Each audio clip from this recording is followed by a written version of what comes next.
योगी आदित्यनाथ जिंदाबाद, योगी आदित्यनाथ जिंदाबाद।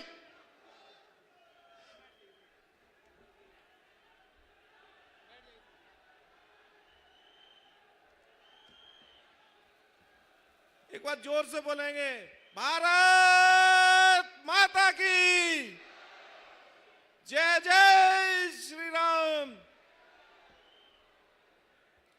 मैं निवेदन करूंगा जिलाध्यक्ष आदरणीय उदय प्रताप सिंह जी एवं महानगर अध्यक्ष आदरणीय राकेश संघवार जी से कि हमारे माननीय मुख्यमंत्री जी का स्वागत करें।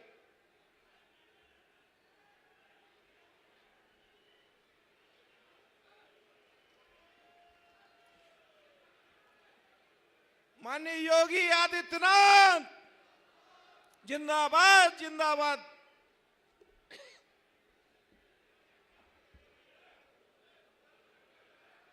मैं निवेदन करूंगा जिलाध्यक्ष आदरणीय उदय प्रताप सिंह जी से कि कृपया आए और स्वागत में 2 शब्द बोल।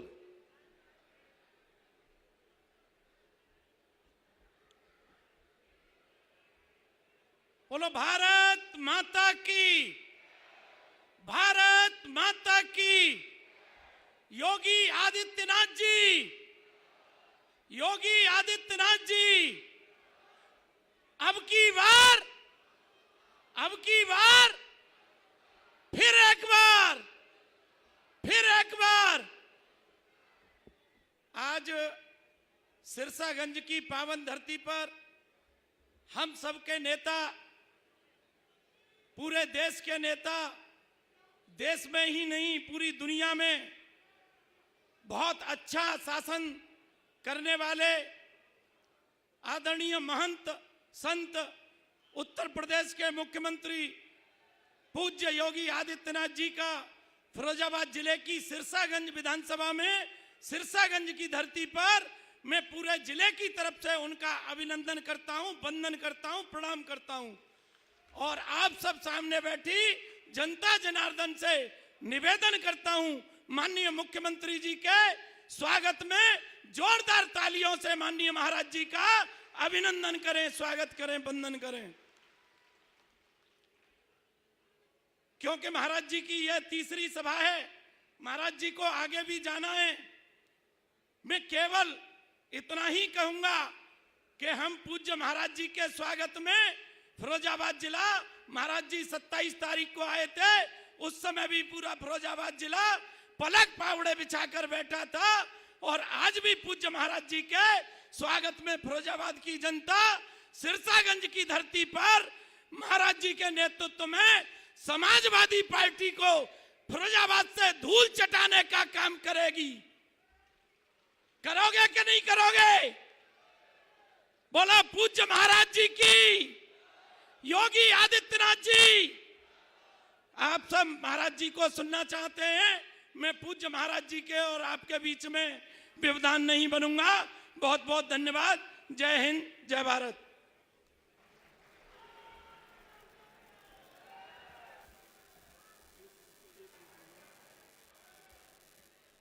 मैं निवेदन करूंगा केंद्रीय मंत्री माननीय प्रोफेसर एसपी सिंह बघेल जी से कि कृपया हम सभी को संबोधित करें।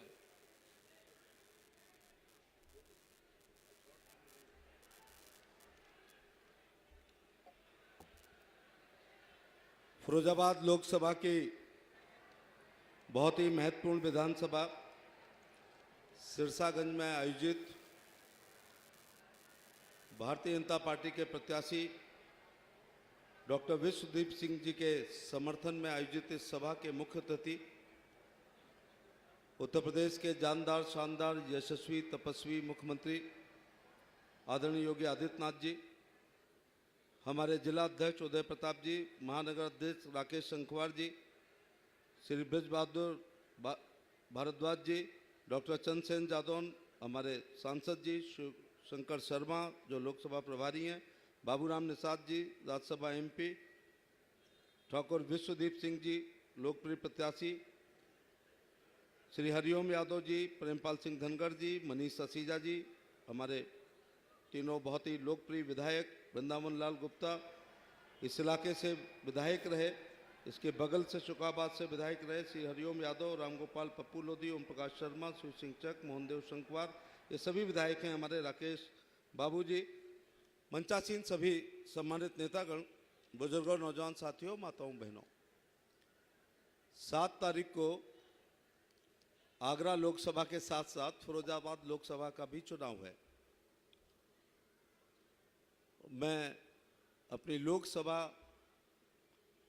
का चुनाव प्रचार छोड़ के, मोदी जी ने जब कहा है कि अब की बार 400 पार, तो 400 पार में थोड़ी सी सहायता करने के लिए आगरा से अपना चुनाव प्रचार स्थगित करते हुए रोड शो आपके बीच में आया हूँ।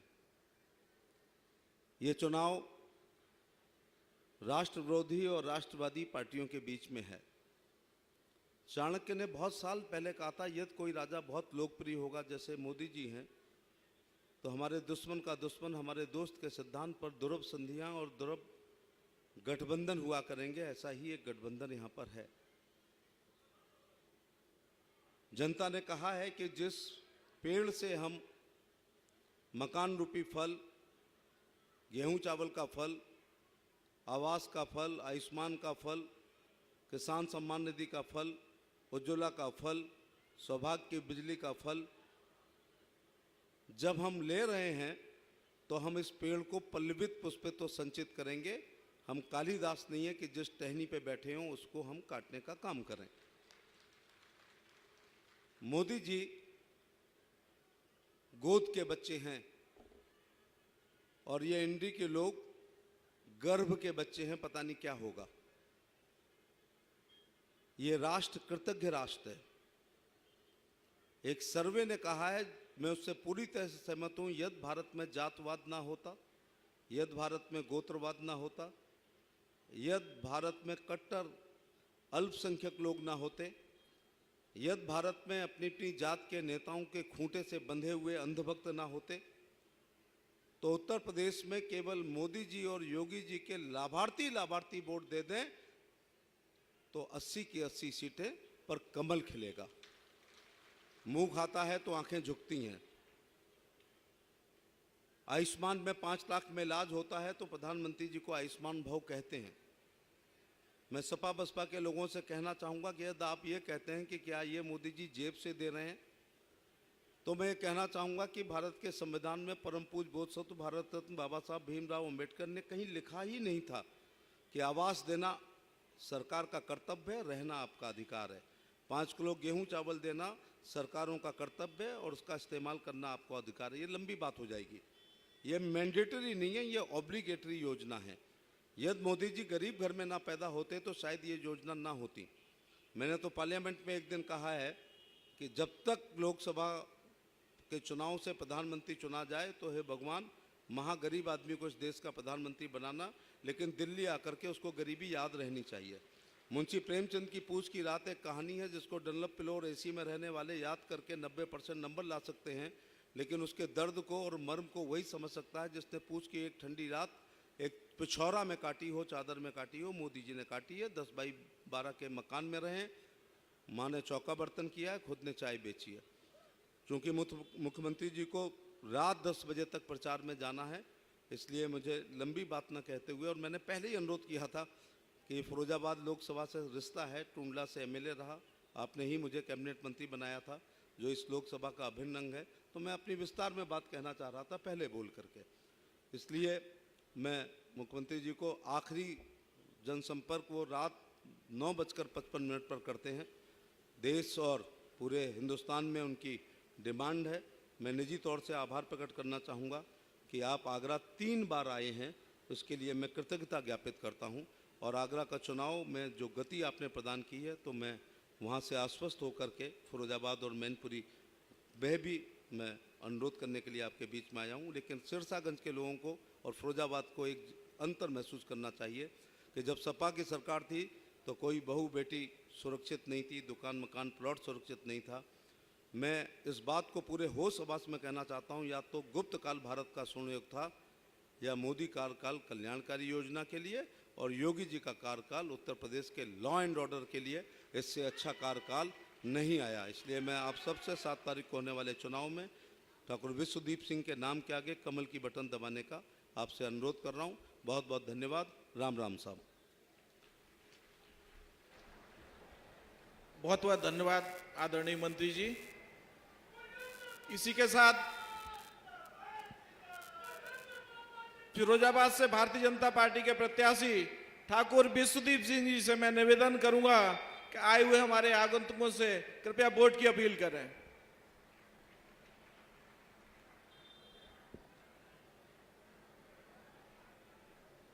आदरणीय अध्यक्ष द्वय, हमारे यशस्वी मुख्यमंत्री श्रद्धेय योगी आदित्यनाथ जी, मंचासीन सभी सदस्यों का अभिनंदन करता हूं और मंचेतर सभी सदस्यों को प्रणाम करता हूं। साथियों, मैं भारतीय जनता पार्टी के प्रत्याशी के रूप में आपके सामने प्रस्तुत हूं। मैं माननीय मोदी जी और योगी जी के नामित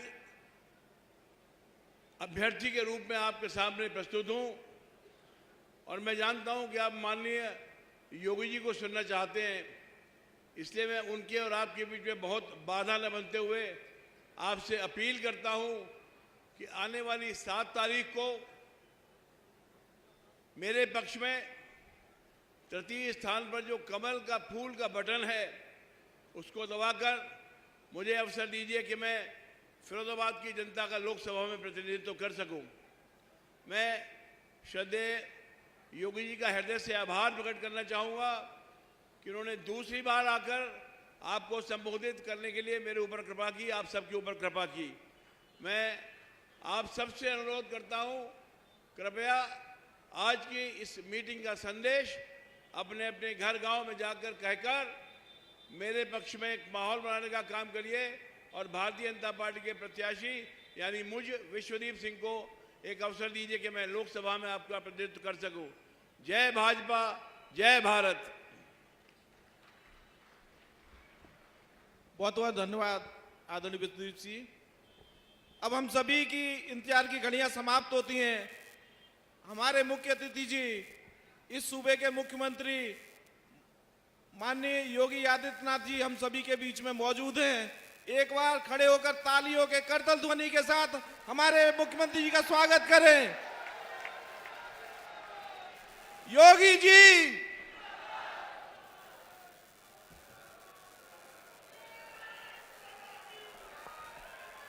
भारत माता की। ये सिरसागंज की आवाज नहीं है। बहनों और भाइयों, इतनी जोर से आवाज पहुंचाइए कि दिल्ली तक आपकी अग्रिम आवाज पहुंचे और इधर लखनऊ तक पहुंचे। दोनों हाथ उठा करके बोलेंगे भारत माता की, भारत माता की, भारत माता की। जय श्री राम, जय श्री राम। सिरसागंज वाले महाकालेश्वर बाबा की, महाकालेश्वर बाबा की।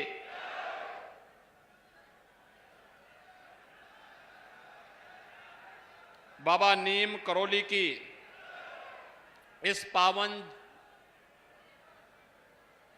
स्थली को कोटि कोटि नमन करते हुए सिरसागंज और फिरोजाबाद से जुड़े हुए आप सभी बहनों और भाइयों का मैं हृदय से स्वागत करता हूं, अभिनंदन करता हूं। मंच पर उपस्थित भारतीय जनता पार्टी के जिला के अध्यक्ष श्री उदय प्रताप सिंह जी, महानगर अध्यक्ष श्री राकेश संखवार जी, केंद्रीय मंत्री प्रोफेसर एसपी सिंह बघेल जी, सांसद डॉक्टर चंद्रसेन जादौन जी,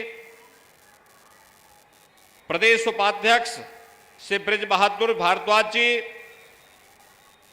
माननीय सांसद श्री बाबूराम निषाद जी, महापौर श्रीमती कामनी सुरेंद्र राठौर जी, हमारे माननीय विधायकगण श्री मनीष असीजा जी, प्रेमपाल धनखड़ जी, रामचंद्र प्रधान जी, पूर्व विधायक श्री हरिओम यादव जी, राम गोपाल पप्पू लोधी जी, ओम प्रकाश वर्मा जी, शिव सिंह चक जी, मंच पर उपस्थित भारतीय जनता पार्टी और एनडीए के लोकप्रिय प्रत्याशी ठाकुर विश्वदीप सिंह जी और उपस्थित सभी बहनों और भाइयों, लोकसभा चुनाव के क्रम में एक बार फिर से मुझे फिरोजाबाद की जनता जनार्दन से अपील करने के लिए आपके बीच में आने का अवसर प्राप्त हुआ है। बहनों और भाइयों, अब तक 2 चरणों में चुनाव संपन्न हुए हैं और तीसरे चरण में 7 मई को आपको भी देश के भाग्य के फैसले करने के लिए लोकतंत्र के इस महापर्व में सहभागी बनना है। बहनों और भाइयों, 2 चरणों के चुनाव के रुझान बताते हैं। पूरे देश के अंदर अब तक 8 राज्यों में मैं भी गया हूं चुनाव प्रचार के लिए। एक ही स्वर गूंज रहा है और वह है फिर एक बार। थोड़ा जोर से आपकी आवाज जानी चाहिए। मैंने कहा ना, आपकी आवाज ऐसी जानी चाहिए सिरसागंज की आवाज की दिल्ली और लखनऊ तक जरूर पहुंचे। फिर एक बार, फिर एक बार मोदी सरकार का। बहनों और भाइयों, मोदी सरकार जनता जनार्दन लाने के लिए इतनी उतावली क्यों है? जो यहां पे प्रोफेसर एसपी सिंह बघेल ने कहा, बघेल जी ने यही बात कही कि भारत की जनता कृतज्ञता ज्ञापित करती है। मोदी जी के नेतृत्व में पिछले 10 वर्ष के अंदर जो अभूतपूर्व कार्य हुआ है, देश के सम्मान के लिए, देश की सुरक्षा के लिए, आतंकवाद और नक्सलवाद के खात्मे के लिए, विकास के लिए, गरीब कल्याण के लिए, इन सब के प्रति कृतज्ञता ज्ञापित करने का काम हो रहा है।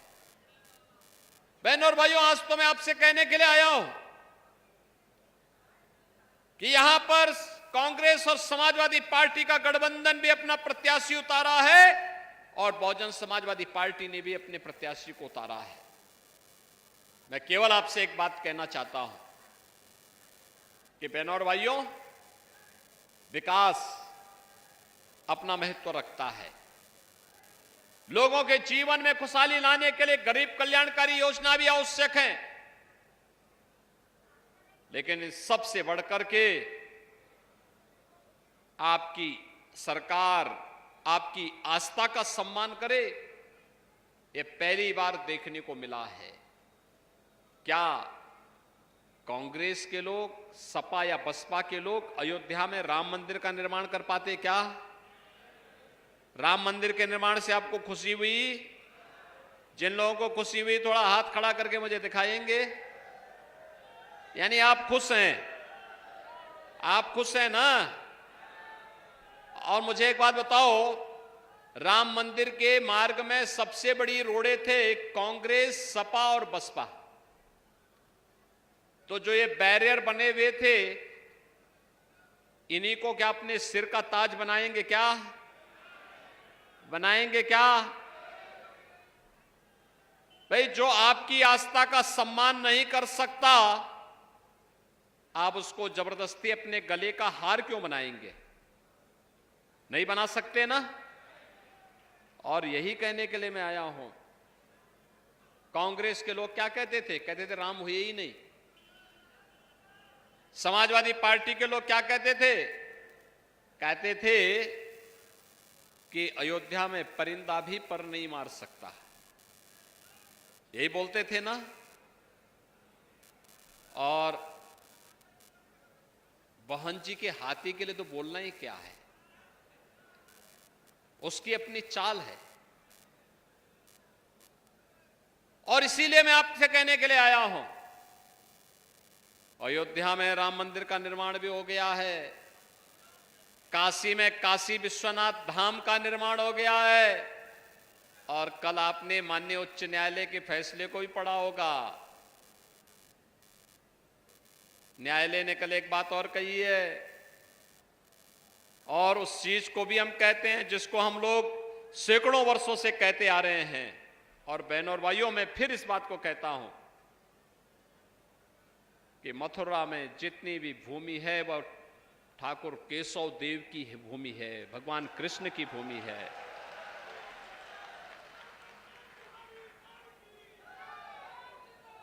बहनों और भाइयों, एक तरफ मोदी जी के नेतृत्व में विरासत को सम्मान और आपकी आस्था को सम्मान देने वाली भाजपा की सरकार है, और दूसरी तरफ कांग्रेस, सपा और बसपा के नेतृत्व की सरकार जो कहती है हम विरासत टैक्स लगाएंगे।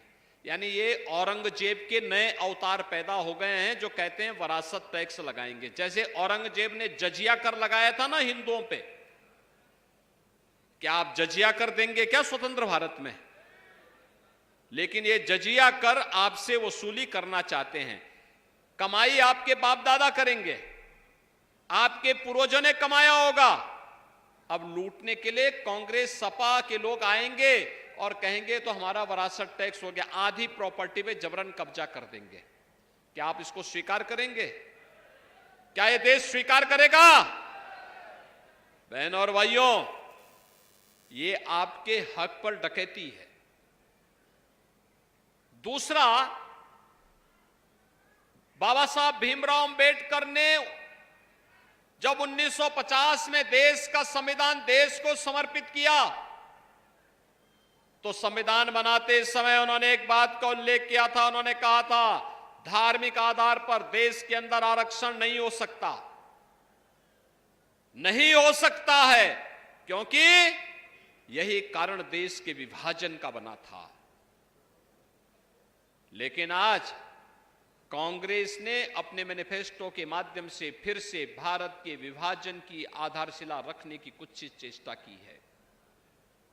वह कहता है कि पिछड़ी जाति को मिलने वाले आरक्षण का एक हिस्सा काट करके हम मुसलमानों को दे देंगे, अनुसूचित जाति के आरक्षण का एक हिस्सा काट करके मुसलमानों को दे देंगे। यानी जो बाबा साहब भीमराव अंबेडकर कहते थे, ठीक उसके विपरीत कांग्रेस और सपा के लोग कर रहे हैं। क्या आप इसको स्वीकार करेंगे? क्या बहनों और भाइयों, ये देश को नुकसान पहुंचाने की साजिश के तहत कांग्रेस और सपा के लोग फिर से साजिश रचने लग गए हैं।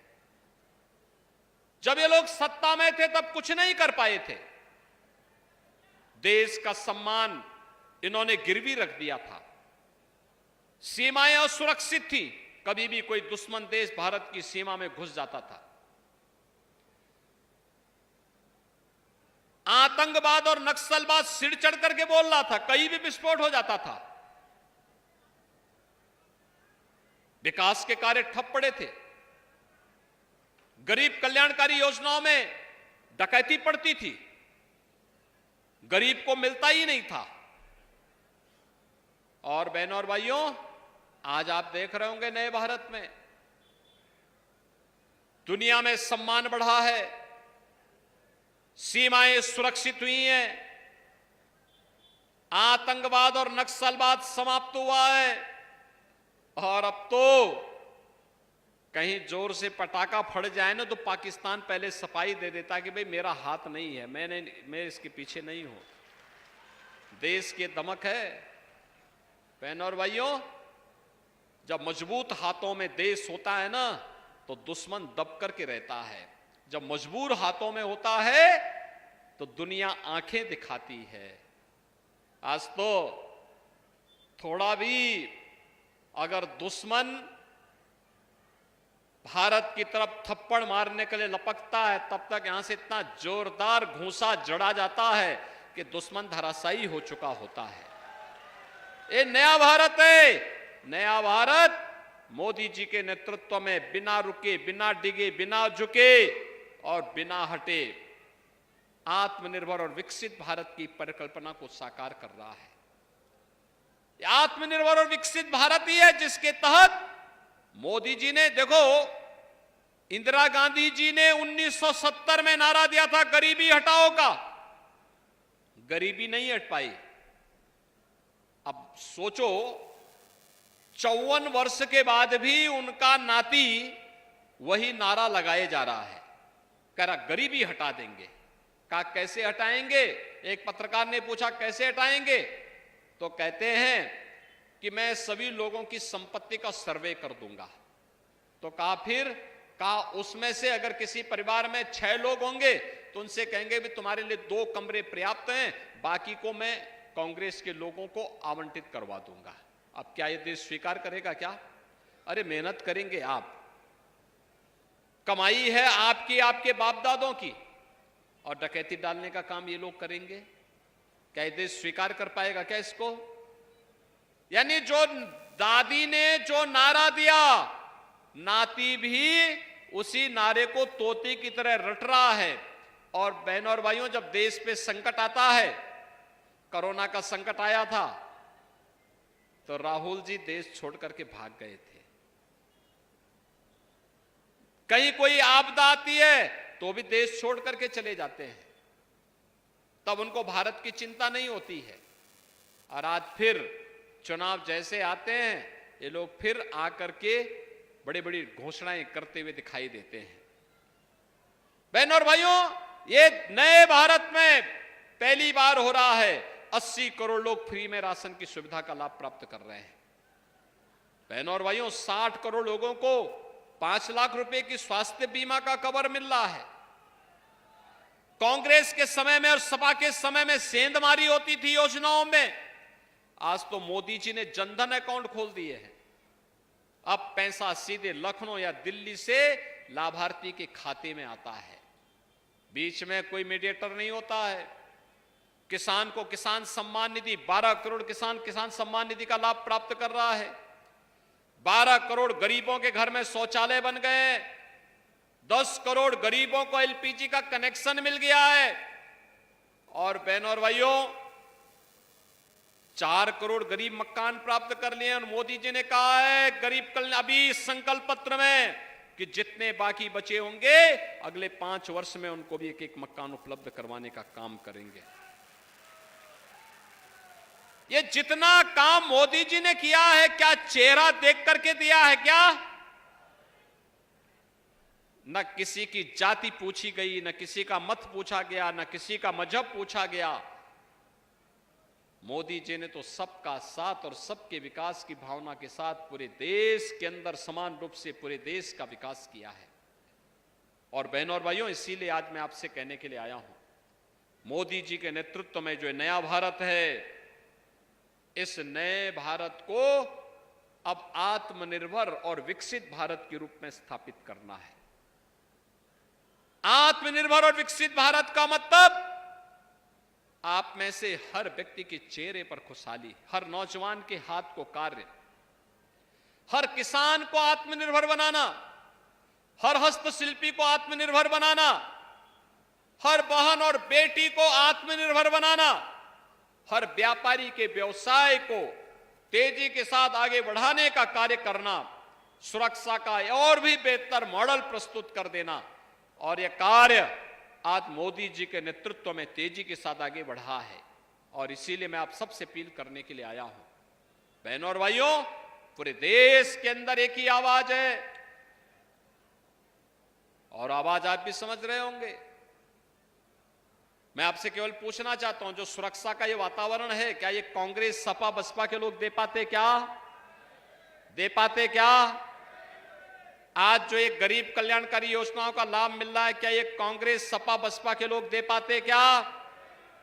अयोध्या में रामलला का भव्य मंदिर बना है, क्या ये कांग्रेस सपा बसपा के लोग बना पाते क्या? नहीं बना पाते ना। और इसीलिए पूरे देश के अंदर आवाज आई है कि जो राम को लाए हैं हम उनको लाएंगे। क्या फिरोजाबाद भी सहमत है क्या? फिरोजाबाद और सिरसागंज भी सहमत है क्या? जोर से दो दोनों हटा करके मुझे बताओ ना, पूरे यहां से आवाज जानी चाहिए। डर के मारे क्यों? अरे देखो, यहां तो आप देख रहे होंगे अयोध्या में रामलला विराजमान भी हो गए और बड़े बड़े माफिया और अपराधियों का राम नाम सत्य है की यात्रा पे भी भेज दिया गया। चले गए ना, चले गए ना। अब मुझे बताओ इस सपा बसपा के लोग क्या बात करते हैं? इनसे पूछना चाहिए, पहले इनसे पूछना चाहिए क्या होता था सपा की सरकार के समय, क्या होता था बसपा की सरकार के समय।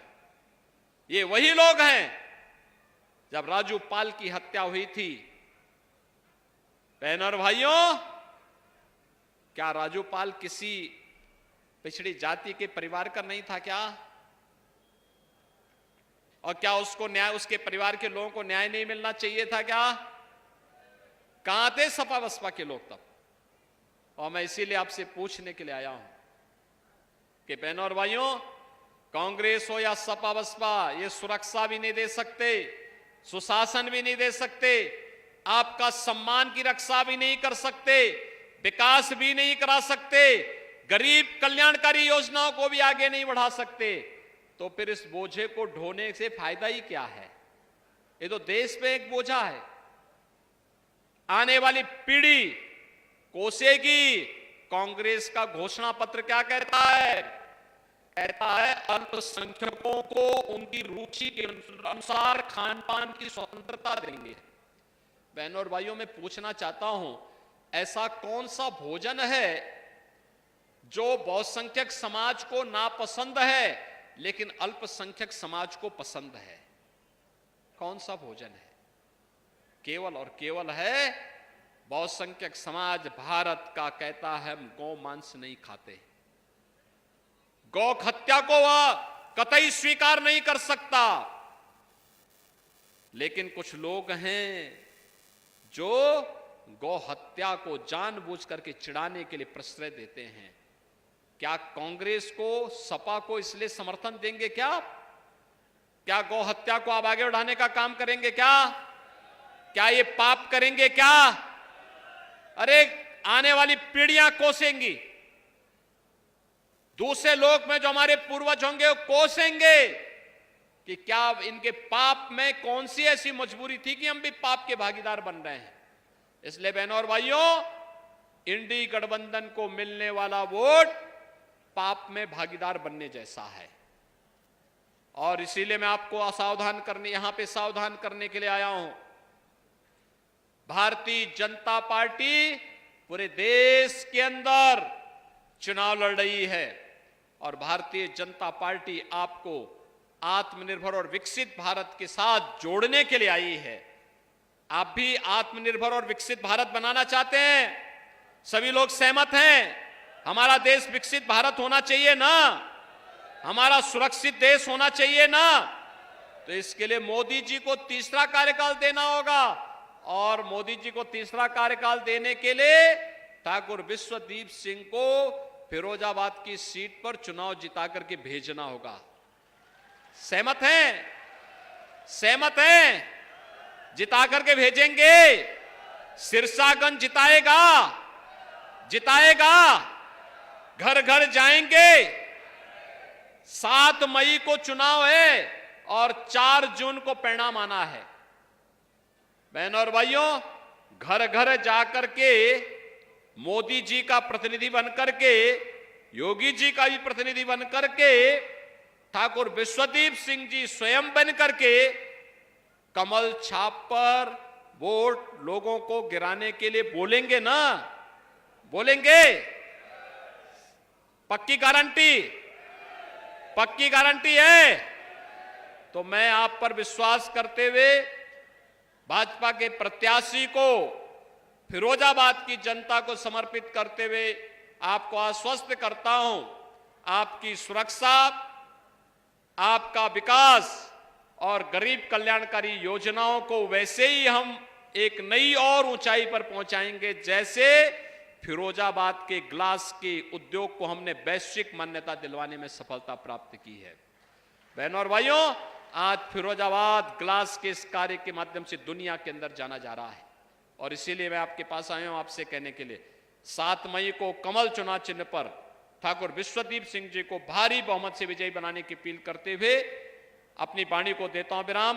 मेरे साथ बोलेंगे भारत माता की, भारत माता की, भारत माता की जय श्री राम, जय जय श्री राम।